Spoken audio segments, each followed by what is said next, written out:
on the keynote the first day, this data is so much more than what humans are accessing, right? Right. So we have to bring down the cost, the spectrum cost by going higher frequencies, but also the devices and everything needs to come down. So, yeah. So, I was going to let Andrea mention. Yeah, I'd like to agree with Robert, actually. I think that it's a bit of a threat to the cellular systems, how they're going to support IoT and compete with systems like Wi-Fi and other much cheaper, lower power systems. I mean, Wi-Fi, you don't pay anything for the spectrum.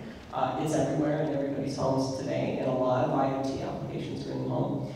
And so there will be a component of support for Internet of Things and cellular. But one of the big questions, I mean, even today with smartphones, people switch to Wi-Fi as soon as it's available. So why wouldn't the same happen with the Internet of Things? Cellular may be a backup network for IoT. But is that really the growth envisioned by cellular operators with the Internet of Things? So I think that definitely IoT can happen in some ways, in some applications, without using cellular at all.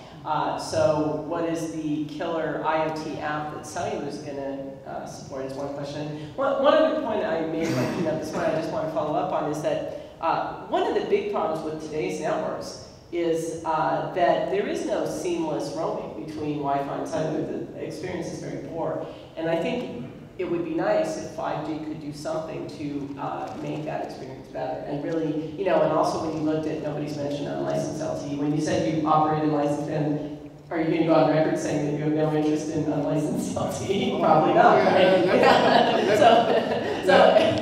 So anyway, my only point is I think that... we're all interested. So I think that you know, there's not going to be one type of network to support the Internet of Things. And what role cellular plays, even if it can support it through LTE, at least some applications, will that be the network of choice? And I don't think that's clear. Let me respond to you. So in the model, you talked about medical applications, right? Will you rely on a carrier-grade network with licensed band or in a Wi-Fi network, you see, so which is not carrier-grade? So currently, I see we have this 4.5G where you are using license-assisted access, where you are leveraging the unlicensed band with a primary carrier on LTE. So we are leveraging data when needed using unlicensed band. So we'll always use the line, will coexist harmoniously with the unlicensed band. But you see, you need carrier-grade networks.